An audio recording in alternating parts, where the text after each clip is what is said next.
అందరికీ నమస్కారం. నేను Swaroopa Potlapalli. Welcome to trending topic.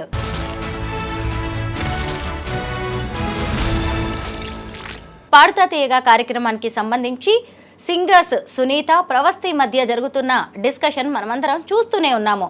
Pravasthi చేసిన ఆరోపణల మీద ఇటు సునీత, ఇంకొక వైపు నిర్మాత ప్రవీణ కడియాల కూడా క్లారిటీ ఇచ్చేశారు. దానికి కూడా ప్రవస్తి కౌంటర్ ఇచ్చింది. అందులో అనేక ప్రశ్నలు రేకెత్తిచ్చింది. ప్రస్తుతం నాతో పాటు సోషల్ యాక్టివిస్ట్ కృష్ణకుమారి గారు ఉన్నారు. ఆవిడతో మాట్లాడదాం. నమస్తే కృష్ణకుమారి గారు. మీరు కూడా చూసే ఉంటారు ప్రవస్తి వీడియోని. ముఖ్యంగా ఆ అమ్మాయి అందులో చాలా క్వశ్చన్స్ వేసింది సింగర్ సునీత గారికి కావచ్చు, కార్యక్రమానికి, అలాగే కీరవాణి గారికి.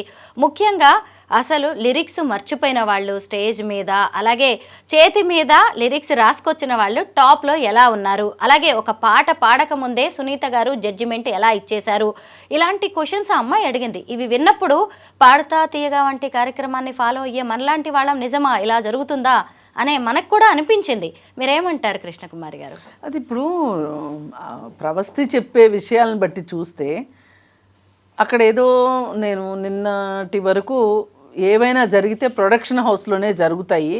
ఎందుకంటే తను ఎత్తింది కూడా కాస్ట్యూమ్స్ ఇట్లాంటి వాటి విషయంలో ఎత్తింది. బాడీ షేమింగ్ వీటి గురించి చెప్పింది. కానీ డైరెక్ట్గా జడ్జెస్ ఏమన్నారు అనే దాని మీద, అంటే నన్ను ఎంపిక చేయకపోవటానికి ఉన్న రీజన్స్ గురించి ఆ అమ్మాయి పెద్దగా మనకి అర్థమయ్యేలాగా క్లారిటీ ఇచ్చినట్లు అనిపించలా. ఇప్పుడు తనేం చెప్తుంది, జడ్జెస్ ఎలా చేశారు, ఇప్పుడు లిరిక్ మర్చిపోతే మైనస్ మార్కులు, చేతి మీద రాసుకుని వస్తే మైనస్ మార్కులు, దాని గురించి అసలు ఎవరు సెకండ్ థాట్ లేదు ఇక దానికి. అలాగే ఇంకొకటి ఏంటంటే, ఆవిడ అసలు నేను పాడే వరకు ఉండకుండా ఆవిడ వెళ్ళిపోయిన తర్వాత జడ్జిమెంట్ ఇచ్చారు అని. అంటే మిగతా ఇద్దరే ఇచ్చారా జడ్జిమెంటు? మరి ఆవిడ లేకుండా జడ్జిమెంట్ ఎలా ఇస్తుంది? లేదు, ఏదైనా తను రికార్డ్ అయిన తర్వాత విని జడ్జిమెంట్ ఇచ్చిందా? అసలు ఆవిడ మధ్యలో వెళ్ళిపోవడం వెనకమాల రీజన్ ఏంటి? ఇట్లా ఇప్పుడు 100 ప్రశ్నలు వస్తాయి. ఈ 100 ప్రశ్నలకి సమాధానాలు తెలిసిన వాళ్ళు తెలిసినట్టుగా, తెలియని వాళ్ళు తెలియనట్లుగా, ఎవరికి నచ్చినట్టు వాళ్ళు మాట్లాడుకుంటున్నారు. ఏదేమైనా ఈ అమ్మాయి సంధించిన ప్రశ్నలకు కావచ్చు, లేవనెత్తిన అంశానికి కావచ్చు, నెటిజన్లు అయితే మట్టుకు ప్రవస్తికే మద్దతుగా ఉన్నారు. ఇప్పుడు సమస్య ఉన్నమాట నిజం. సమస్య ఎవరి దగ్గర ఉంది అనేది మనం మిద్దమిద్దంగా చెప్పినా చెప్పకపోయినా సమస్య ఉన్నది అనేది వాస్తవం. నేను నిన్న కూడా వేరే చోట మాట్లాడుతూ సమస్య అయితే ఉంది, ఏ సమస్య లేకోకుండా ఎందుకు మాట్లాడతారు వీళ్ళు? ఇప్పుడు సమస్యలు ఉన్నప్పుడు పిల్లిమేడలో ఎవరో ఒకళ్ళు గంట కట్టాల్సిందే కదా. ఎవరు కడతారు అని చాలామంది అనుకోవచ్చు, ఇట్లా మాకు అన్యాయం జరిగిందని ఫీల్ అయిన వాళ్ళు. కానీ ఈ అమ్మాయి కట్టింది. ఇప్పుడు సరే, ఈ అమ్మాయి అన్యాయం జరిగిందని ఫీల్ అవుతుంది. ఈ అమ్మాయి వార్తల్లోకి వస్తే వాళ్ళిద్దరూ సమాధానం చెప్పారు. అట్లాగే ఇంకా కొంతమంది అనుకూలంగానో వ్యతిరేకంగానో మాట్లాడారు. ఇప్పుడు నాలాంటి వాళ్ళకో లేదా మీలాంటి వాళ్ళకో ఆమె సమాధానం చెప్పాల్సిన అవసరం లేదు. కానీ సునీత గారు మాట్లాడిన దానికన్నా ఆ ప్రొడక్షన్ హౌస్ ఆవిడ మాట్లాడిన దానికి మటుకు సమాధానం ఆవిడ చెప్పి తీరాల్సిందే కదా. లేకపోతే ఇంకా ఇది ఇంతటితో క్లోజ్ అయిపోద్ది, చర్చ ఇంతటితో ఆగిపోద్ది. అందుకని చెప్పి ఆ అమ్మాయి మళ్ళీ చెప్పినప్పుడు మరి ఇప్పుడు ఏం చెప్తారు? నేను ఒక పాట నిన్న ఆవిడ చెప్తూ, ప్రొడక్షన్ హౌస్ ఆవిడ, మేము 6 పాటలు ఇస్తాము ఒక్కొక్కరికి, వాటిల్లో వాళ్ళకి నచ్చిన పాటల్ని వాళ్ళు సెలెక్ట్ చేసి చెప్తారు, మాకు వాటి మీద ప్రాక్టీస్ చేయిస్తాము, ఆ పాటలు పాడతారు అని చెప్పి ఆవిడ చెప్పింది. ఇప్పుడు ఆవిడ చెప్పిన దాని ప్రకారం చూస్తే వాళ్ళ వైపు నుంచి సమస్య లేనట్లుంది.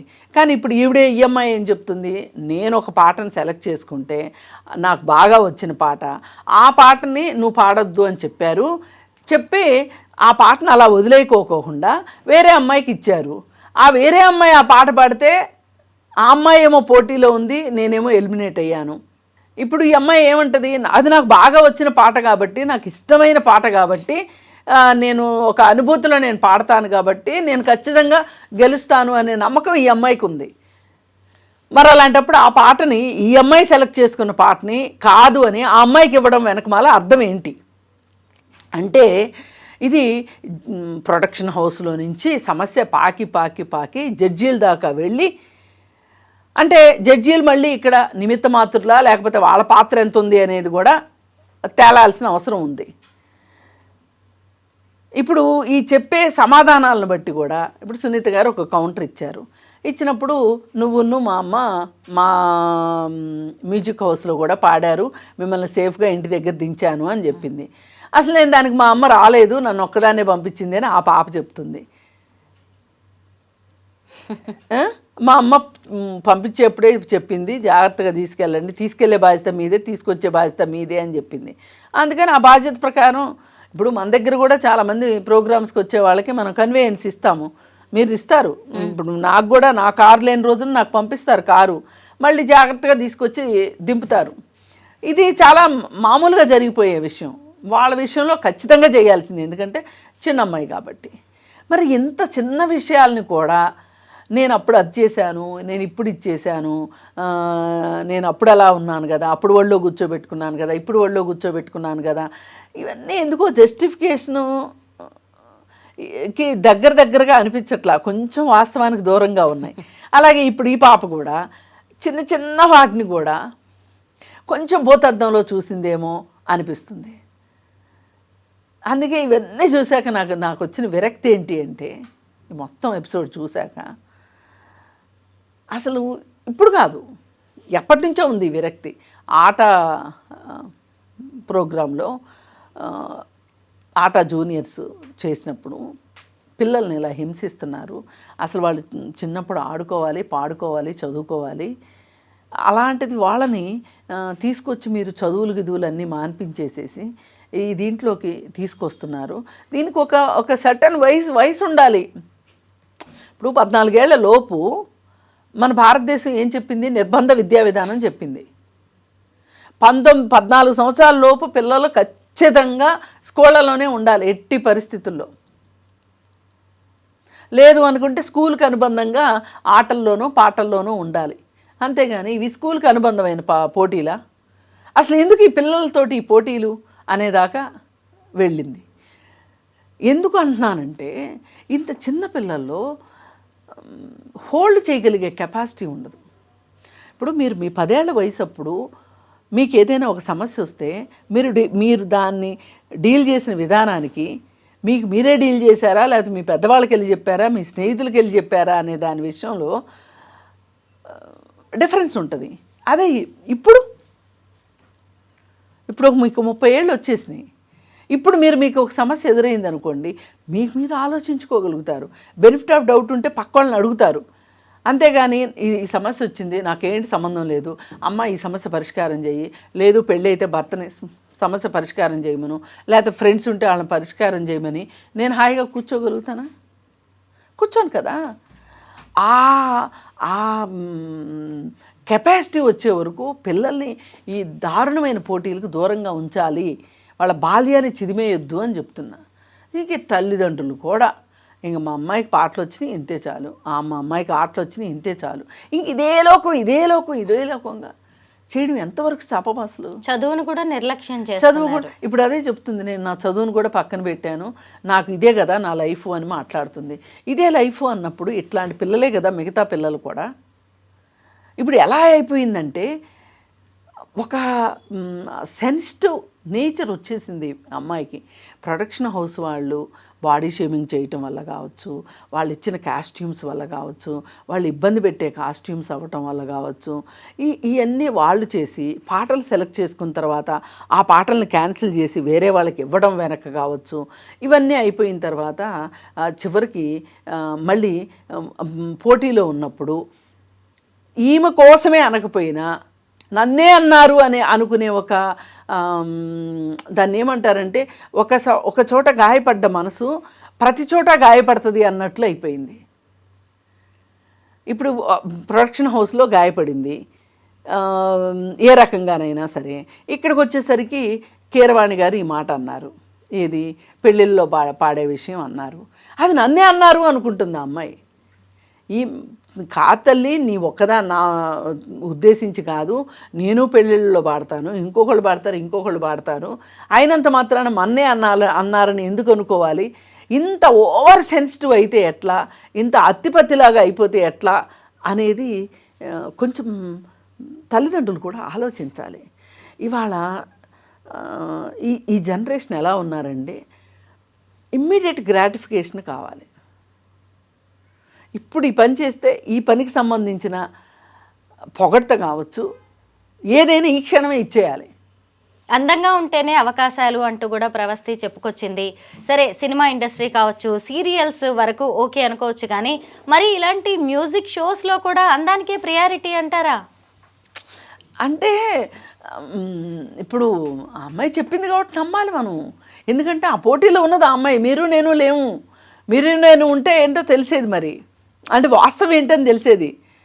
మరి ఆ అమ్మాయి చెప్పినప్పుడు అమ్మ నువ్వు మాట్లాడే అన్ని అబద్ధాలు, నువ్వు ఒకవేళ అపోహపడుతున్నావేమో అనగలం, కానీ అబద్ధాలు చెప్తున్నావని అనలేము. ఇప్పుడు సునీత గారి విషయం దగ్గరికి వస్తే కూడా ఒక్కవేళ ఆమె వల్ల ఏదైనా పొరపాటు జరిగితే కూడా అమ్మ నువ్వు కావాలని చేసావని అనలేము మనం. ప్రవస్తి అయితే అనగలదేమో, మనం అనలేము. ఎందుకంటే ఆమె కూడా అనుకోకుండా జరిగిందేమో, అనుకోకుండా అన్నదేమో, అనుకోకుండా ఆమె ఆ నిర్ణయం తీసుకుందేమో. ఇప్పుడు 3 జడ్జీలు మాట్లాడుకోకుండా ఉండరండి. 3కి 3 ఒపీనియన్లు ఉంటాయి. వాడిని అగ్రిగేట్ చేసి రిజల్ట్ ఇస్తారు. ఆ ఇచ్చే దగ్గర ఎక్కడ పొరపాటు జరిగిందో, ఈ అమ్మాయి అంతలా ఏమైనా సరే నేను ఎలిమినేట్ అవ్వడం ఏంటి అనే ఒక బాధలో నుంచి ఈ పాతవన్నీ కూడా వచ్చేసేసి అన్నీ ఎక్యుములేట్ అయిపోయాయని నేను అనుకుంటున్నా. ఇప్పుడు తను ఫీల్ అయిందంతా వాస్తవం అనుకోవటానికి లేదు. తను ఫీల్ అయ్యే హక్కు తనకుంది. అలాగని కొట్టిపారేయలేం కదా.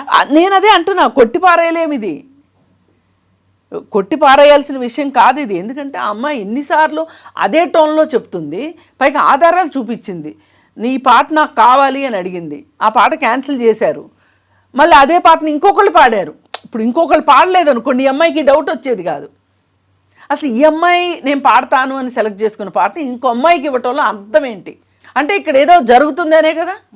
ఇంకొక విషయం ఏంటి అంటే, ఇలా నేను వాయిస్ రేస్ చేసి ఇవన్నీ కూడా బయట పెడితే నాకు అవకాశాలు రావు అని నాకు తెలుసు. అయినా సరే ఇప్పటికైనా నాలాంటి వాళ్ళైనా బయటపడాలి అని చెప్పే నేను ఇదంతా చేస్తున్నానని మొదటి నుంచి ప్రవస్తి చెబుతూనే ఉంది. ఇప్పుడు 14 ఏళ్లుగా నేను మ్యూజిక్ని నమ్ముకుని ఉన్నాను, ఇక నా లైఫ్ ఏమవుతుందో అని అమ్మాయికి డౌట్స్ కూడా వస్తూ ఉన్నాయి. మరి ఇలాంటి టైంలో ఇప్పుడు మిగతా ఇండస్ట్రీ కావచ్చు, మిగతా వాళ్ళందరూ అమ్మాయికి ఎలా సపోర్ట్ చేయాలంటే? ఏది ఏమైనప్పటికీ ఒక్కటైతే వాస్తవం అండి, బాలసుబ్రహ్మణ్యం గారు పాడుతా తీయగాలో ఉన్నప్పుడు ఆ కలర్ వేరు, ఇప్పుడు కలర్ వేరు. ఇప్పుడు ఆవిడ ప్రొడక్షన్ ఆవిడ చెప్పుకోవచ్చు, మేము ఆయన ఉన్నప్పుడు కూడా చేసాము, స్వరాభిషేకం కూడా చేసాము అని చెప్పొచ్చు. స్వరాభిషేకం కాంపిటీషను దాని పద్ధతి వేరు, దాని డిజైన్ వేరు, పాడుతా తీగ డిజైన్ వేరు. ఇది పూర్తిగా బాలుగారి మానసపుత్రిక పాడుతా తీగ, అలాగే రామోజీరావు గారి మానసపుత్రిక. ఆ ఇద్దరికి సెట్ అయింది, ఆ ఇద్దరూ చేశారు. వాళ్ళు ఉన్నప్పుడు ఎక్కువ మంది జడ్జిలు లేకుండా ఆయన వ్యాఖ్యాతగా ఉంటూ మ్యాక్సిమం ఒకరే జడ్జిగా ఉన్నట్టు గుర్తు నాకు. ఎక్కువ మంది జడ్జిలు లేరు. ఇప్పుడు ఇక్కడికి వచ్చేసరికి, ఈ ప్రోగ్రాంకి వచ్చేసరికి సంగీతం కంటే కూడా ఇతర ఆడంబరాలు ఎక్కువైనాయి అనేది అసలు అది పాడుతా తీయగా లేనే లేదు. ఏ మాటకు ఆ మాట. 3 జడ్జిలు ఎందుకండి? అలా దీన్ని ఏం చేసేసారంటే, దీన్ని ఒక పెళ్ళి అనేది ఒక వేడుక, ఇప్పుడు అది ఒక ఈవెంట్ లాగా మారింది. దీనికి గనక కంపేర్ చేసుకుంటే మనము, ఇది కూడా అంతే అయింది. ఏంటంటారు? అది ఒక సంగీత ప్రధానమైన కార్యక్రమం కాస్త ఒక రియాలిటీ షోలాగా మారిపోయింది. సంగీత ప్రధానంగా ఉన్న షో ఉన్నప్పుడు దానికి ఉన్న క్వాలిటీస్ కానీ, దాని ప్రాశస్త్యం కానీ, దాని మనం అంటాం చూడండి, ఎంగో గట్టిన గుడ్డ అంటామే, ఆ విధంగా ఉన్నది కాస్త ఇవాళ అది ఒక ఈవెంట్ మేనేజ్మెంట్ లాగా అయిపోయింది. కృష్ణకుమారి గారు, ఇప్పుడు ఈ ప్రవస్తి అనే అమ్మాయి రేస్ చేసిన పాయింట్స్తో ఇక మీదట ఏవైనా ప్రోగ్రామ్స్కి గనక తల్లిదండ్రులు పంపించాలంటే కూడా ఆలోచించాల్సిన పరిస్థితి వచ్చింది. ఇక మీదట ఎలా ఉండొచ్చు అంటారు? పీడబోద్దండి. నేనే చెప్తున్నా కదా, అసలు ఈ పిల్లలకి ఈ ప్రోగ్రాంలే వద్దు అని చెప్తున్నాను కదా. అంటే పిల్లల టాలెంట్ కూడా ఉంటుందిగా, అది బయటపడాలి కదా. టాలెంటు స్కూల్లో బయటపడుతుంది. మ్యూజిక్ అకాడమీలో వాళ్ళు కనుక ఏదైనా ఒక మ్యూజిక్ మాస్టర్ దగ్గరికి వెళ్తే అక్కడ టాలెంట్ బయటపడుతుంది. పేరు ప్రఖ్యాతులు వస్తాయి కదా, సెలబ్రిటీ స్టేటస్ వస్తుంది. ఎందుకు ఆ సెలబ్రిటీ స్టేటస్ గురించి ఆ అమ్మాయి ఎక్కువగా ఆలోచించింది కాబట్టే ఇంత బాధపడుతుంది. అంటే తనకంత టాలెంట్ ఉందని అరే ఇక్కడ టాలెంట్ కాదండి, టాలెంట్ క్వశ్చన్ కాదు నేను మాట్లాడేది. అసలు వీళ్ళని చిన్నప్పటి నుంచే ఇట్లా గ్రూమ్ చేసేస్తున్నారు వీళ్ళని. 5 ఏళ్ల పిల్ల అప్పటి నుంచి పాడుతున్నానని చెప్పింది. 5 ఏళ్ల పిల్లకి ఏం తెలుస్తుందండి పోటీ అంటే ఏంటి, గెలుపు అంటే ఏంటి? గెలుపు అంటే ప్రైజింగు, ఓటమి అంటే నువ్వు బాగా పాడలేదు, ఇంతేగా సింపుల్. గెలుపు అంటే బాగా పాడింది, ఓటమి అంటే గెలుపు బాగా పాడలేదు. ఆ చిన్నప్పుడు ఆ పాప ఏం ఆలోచిస్తుంది? నేను బాగానే పాడానంటది, నేను బాగానే పాడానంటది. అంత అర్థం చేసుకోలేని వయసులో వాళ్ళని ఎందుకు ఈ దీనిలో బందీలుగా పెట్టాలి? ఈవేళ చాలా స్కూల్స్లో 5th క్లాస్ వరకు ఎగ్జామ్సే ఉండట్లేదండి. ఇప్పుడు మాంటిసోరీ విద్యా విధానంలో ఎగ్జామ్స్ ఉండవు, యూనిఫామ్లు ఉండవు, హోంవర్క్లు ఉండవు, హాయిగా పక్షుల్లాగా వెళ్ళొస్తారు. అలా అని వాళ్ళు ఏమీ నేర్చుకోరా అంటే బాగానే నేర్చుకుంటారు. వికాస్ విద్యావనం అని ఒక స్కూల్ ఉంది విజయవాడలో. ఆ స్కూల్లో మా పాప చదువుకుంది, 2 ఏళ్లే చదువుకుంది. దురదృష్టవశాత్తు ఆ తర్వాత మేము హైదరాబాద్ షిఫ్ట్ అయ్యాం. అయితే నేను విషయం చెప్తా, మా అమ్మాయి ఏబిసిడీలు ఎలా నేర్చుకుందో మాకు అసలు తెలీదు. అంటే వాళ్ళ విధానం ఏంటి అంటే రాపించేదానికంటే కూడా చూపించేదానికి వాళ్ళు ప్రాధాన్యత ఇస్తారు. ముందు యాపిల్ని వాళ్ళు పరిచయం చేశారు, యాపిల్ నుంచి ఏ తీసుకొచ్చారు. మనం ఏం చేస్తాం, ఏ నుంచి ఏ ఫర్ యాపిల్ అంటాం, వాళ్ళు ఏం చేస్తారు యాపిల్ ఫర్ ఏ అంటారు. అంటే ఒక బొమ్మని చూపించి ఒక అక్షరాన్ని నేర్పించారు, ఒక ఫ్రూట్ని చూపించి. ఫ్రూట్ కావచ్చు, బీ ఫర్ బ్యాట్. ఫస్ట్ బ్యాట్ను పరిచయం చేశారు పాపకి. ఆల్రెడీ ఆ పాపకి బ్యాట్ తెలుసు కానీ బీ తెలీదు, యాపిల్ తెలుసు కానీ ఏ తెలీదు. ఇది విధానం. అంటే ఇలా పెరగవలసిన పిల్లలు స్వేచ్ఛగా నీళ్ళల్లో చేపల మాదిరి, చెట్లలో పక్షుల మాదిరి ఉండాల్సిన పిల్లల్ని తీసుకొని వచ్చి మీరు పోటీల పేరుతోటి ఈ విధంగా రిహార్సల్స్ పేరుతోటి చేపించడం ఎంతవరకు సమంజసం? ఈ జడ్జిలు, ఈ సో కాల్డ్ సీనియర్ సింగర్స్కి కూడా మరి మీరు ఏం చెప్తారు? నేను చెప్పదలుచుకుంది ఒకటే అండి, మీరు జడ్జిమెంట్ తప్పిచ్చారు అని నేను మీ మీద బ్లేమ్ వేయదలుచుకోలే. కాకపోతే ఏదో ఒక వివక్ష అయితే ఆ అమ్మాయి పట్ల చూపించారు అనేది ఆ పాప ఎన్నోసార్లుగా ఆ మాట చెప్తున్నప్పుడు మనం ఏమైనా అలా చేసి ఉంటామా అని ఒక్కసారి ఆలోచించాలి. పైగా ఆ కులపు వాళ్ళే అంటూ కూడా మాట్లాడడం జరిగింది. అంటే ప్రతిభకు కూడా కులం అనేది ఉంటుందా? ప్రతిభకి కులం అనేది కొలమానంగా మారుతుందా? అంటే కాదు అని అయితే నేను చెప్పనండి. కాదు అంటే ఎగ్జాక్ట్గా ఇక్కడ కులం ఉంది అని నేను అనను, కానీ అందానికి ప్రాధాన్యత ఇచ్చారు అని నేను అనను, కానీ జరుగుతున్నాయి. నేను ఖచ్చితంగా దీనిలో జరిగిందని చెప్పను, కానీ జరుగుతున్నాయి. ఒక ఆయన ఒకసారి గంటా చక్రపాణి గారని ఉన్నారు. ఆయన ఒక సంఘటన పంచుకున్నారు ఒక మీటింగ్లో. ఏంటి అంటే ఆయన రిజర్వేషను కులాలకి సంబంధించిన వ్యక్తి అయినప్పటికీ కూడా ఆయన ఇంటి పేరు గంట. గంట అంటే ఒక ఆధిపత్య కులంలో ఉంటుంది. అయితే ఆయనకు ఉద్యోగం వచ్చిన తర్వాత ఈయన అలా వచ్చిన ఆయన కాదేమో, మంచి ఉద్యోగంలో ఉన్నాడు, చూడ్డానికి బాగున్నాడు, మంచి ప్రతిభ కనపరుస్తున్నాడని ఒక ఆయనకి ఆయన మీద కన్నుబడి ఈయన్ని మాట్లాడించాలి అని ప్రయత్నం చేస్తే ఇంకొక ఆయన చమత్కారంగా అన్నా అంట, ఆ గంట మీ గంట కాదు, ఆ గంట మోగదు అని చెప్పాడంట. గంట మోగదు అని చెప్పారంట. అంటే అర్థం ఏంటి? ఆయన మీ కులం వాడు కాదు అని చెప్పాడు. అంటే ఆయనలో ఎందుకు చెప్పాడు? ఆయనకి కులతత్వం ఉండబట్టే కదా చెప్పగలిగాడు, లేకపోతే చెప్పేవాడు కాదు కదా. ఆయన అన్ని కులాల వాళ్ళని దగ్గర చేర్చుకునే మనిషి అనుకోండి, చాలా మంచి ఆయన, ఆయనతో పరిచయం పెంచుకో, నీకు ఏదైనా సహాయకారిగా ఉంటాడు అని చెప్పి ఈ మనిషే చెప్పుండేవాడు. ఆయన తీసుకెళ్ళి పరిచయం చేసి ఉండేవాడు.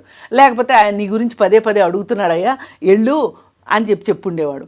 కానీ ఆయన కులానికి ప్రతినిధిగా ఆయన ప్రవర్తిస్తాడు కాబట్టి ఆయనకేం చెప్పాడు, ఈయన దాకా వెళ్ళకోకుండా ఈయనే చెప్పేశాడు ఆ గంట మోగదు అని. అట్లా కులము అడుగున ఉన్నది. దీని గురించి మనము ఇక్కడే ఉంది అక్కడ లేదు, అక్కడే ఉంది ఇక్కడ లేదు అని చెప్పలేము. కానీ అలా అని పాడుతా తీయగాలో కులం ఉంది అని అయితే నేను ఇతమిద్దంగా చెప్పలేను. సహజంగా సమాజంలో అది నడుస్తున్న వ్యవహారమే ఈ రోజుకి. అందుకోసం ఏది ఏమైనా నేను ప్రవస్థిని కూడా నేను ఒకటే కోరుకుంటున్నా. ఇప్పుడు తెలుసో తెలియకో తనకి అన్యాయం జరిగింది అని ఆ అమ్మాయి పూర్తిగా నమ్మబట్టే ఇంత పోరాటం మొదలెట్టింది. అయితే ఇలా చేసినప్పుడు అవకాశాలు వస్తాయా అని మీరు అడిగారు నన్ను ఇందాక ఒక ప్రశ్న. ఎప్పుడైనా సరే పాతుకుపోయిన వాళ్ళ పట్ల వాళ్ళకుండే పట్టు, వాళ్ళకుండే అవకాశాలు, వాళ్ళకుండే ఒక డాబు దర్పం మామూలు వాళ్ళకి ఉండవు. ఇది వాస్తవం, కఠిన వాస్తవం. అయితే దీనికి మనం ఒక ఎగ్జాంపుల్ చెప్పుకుంటే కనుక, చిన్మయి గుర్తుంది కదా మీకు, డబ్బింగ్ ఆర్టిస్ట్ ప్లస్ సింగరు. ఆ అమ్మాయి కాస్టింగ్ కౌచ్ గురించి ఆ అమ్మాయి ఒక పాయింట్ లేవనెత్తింది. ఆ అమ్మాయి మొదటి రోజే చెప్పింది, నేను ఇది లేవనెత్తినందుకు నాకు అవకాశాలు పోవచ్చు, నేను దానికి సిద్ధపడే నేను మాట్లాడుతున్నాను, నేను మాట్లాడేది వాస్తవం అని చెప్పింది. ఒక పెద్ద మనిషి మీద యుద్ధం మొదలెట్టింది. దానివల్ల జరిగింది ఏంటి అంటే, ఆ అమ్మాయికి ఇప్పుడు అవకాశాలు లేవు. కాకపోతే అమ్మాయి సిద్ధపడి వచ్చింది కాబట్టి అమ్మాయి బాధపడట్లా. అదే లైవ్లీహుడ్ అనుకోండి, ఏంటి పరిస్థితి? సమాజము తల దించుకున్న వాళ్ళకి ఇచ్చిన ప్రయారిటీ తల ఎత్తిన వాళ్ళకి కానీ తల ఎగరేసిన వాళ్ళకి కానీ ఇవ్వదు. ఇక దాన్ని బట్టి ప్రవస్థి ఆలోచించుకోవాలి. నేను అసలు ఈ ప్రొఫెషన్లో ఉండాలా? అసలు పాటలు పాడుకోవటానికి ప్రొఫెషన్లోనే ఉండాల్సిన అవసరం లేదు. కాకపోతే చదువును పక్కన పెట్టింది కాబట్టి ఇక్కడ బాధ. ఇప్పుడు స్పోర్ట్స్ వాళ్ళ పరిస్థితి కూడా అంతే. స్పోర్ట్స్లో ఎంత అశ్రిత పక్షపాతం ఉంటుందండి. అవును, మామూలుగా ఉంటుందా అక్కడ? అసలు ఆల్ ఆఫ్ ఏ సడను ఒకసారి నేను ఎన్సీసీలో ఉండేదాన్ని, నా ప్రత్యక్ష అనుభవం చెప్తున్నా. నేను నేవీ దీంట్లో ఉండేదాన్ని. నేవీ దీంట్లో ఉంటే దానిలో షిప్ మోడలింగ్ ఉంటుంది మాకు. నేను కొంచెం టెక్నికల్గా నేను ముందే దండం పెట్టేశా, ఆ పోటీకి నేను వెళ్ళను అని. ఒక అమ్మాయి షిప్ మోడలింగ్ చాలా బాగా చేసింది, నాతో పాటు అమ్మాయి. అయితే ఇంకొక అమ్మాయికి రాలా అసలు. ఆ అమ్మాయి కూడా చాలాసార్లు అనేది, నా వల్ల కాదు ఈ షిప్ మోడలింగు. అంటే ఏంటంటే మనకు విడివిడి పార్ట్లు ఇస్తారు, దాన్ని ఒక షిప్ లాగా చెయ్యాలి. అది ఒక ప్రాజెక్ట్ వర్క్ అనుకోండి. అయితే ఆల్ ఆఫ్ ఏ సడను ఫైనల్గా రిజల్ట్ వచ్చేటప్పుడు ఫస్ట్ నేమ్ ఆ అమ్మాయిది ఉంది, వేరే అమ్మాయిది. ఈ అమ్మాయి ఏడ్చిందండి, ఏడ్చింది. నీకు ఇప్పటికే అమ్మాయి నాకు కళ్ళల్లో కనిపిస్తుంది. ఏం జరిగింది అక్కడ? ఏం జరిగింది ఏముంది, వాళ్ళు బాగా డబ్బులు ఉన్నవాళ్ళు పరపతి ఉన్నవాళ్ళు ప్రపంచాన్ని కొనడం ఎంతసేపు అండి, కొనదలుచుకుంటే. అందుకని ఏదైనా సాధ్యమే. అందుకోసం ఇప్పుడు చెప్పుకుంటే సిగ్గుపోయింది, చెప్పుకోపోతే ఇంకోటి ఏదో పోయిందన్న సందంగా తయారైంది ఇప్పుడు ప్రవస్థి వ్యవహారం. అందుకని ఏది ఏమైనా నేను ఒకటే చెప్పదలుచుకున్నా, ధైర్యంగా ఉండడమే ఇప్పుడు ప్రవస్థి చేయగలిగింది. ఇంకా నాకెందుకో ఈ పంచాయతీని లాగి పీకి చేసేదానికన్నా ఆమె సాధించగలిగేదైతే ఏమీ లేదు. ఇవాళ ప్రొడక్షన్ హౌసా స్ట్రాంగెస్ట్ ప్రొడక్షన్ హౌస్. చెప్పాను కదా, పాడుతా తీయగా షోని ఒక రియాలిటీ షోకి దిగదార్చిన ఘనత ఉంది వాళ్ళకి. అనవసరంగా అనవసరమైన ఆడంబరాలు తీసుకొని వచ్చి బంగారం లాంటి బ్లాక్ అండ్ వైట్ సినిమాని తీసుకెళ్ళి కలర్ సినిమా చేశారు. అంటే కలర్ సినిమా నేను తప్పు పట్టట్లా, సరిగా కలర్స్ పడితే చాలా బాగుంటుంది. కలర్స్ సరిగా పడలేదనుకోండి, దాని బదులు బ్లాక్ అండ్ వైట్ అయినాయి. ఇక దీన్ని బట్టి ప్రజల నుంచి అయితే మట్టుకు ప్రవస్థికే మద్దతు ఉంది. అయితే మొత్తం మీద ఈ సింగర్స్ సునీత ప్రవస్తి మధ్య మొదలైన వీడియోస్ వారికి ఫుల్ స్టాప్ పడాలని, అలాగే తన ప్రతిభకు తగ్గినట్టుగా ఈ ప్రవస్తికి అవకాశాలు రావాలని ఆశిద్దాం. Thank you so much Krishnakumari గారు.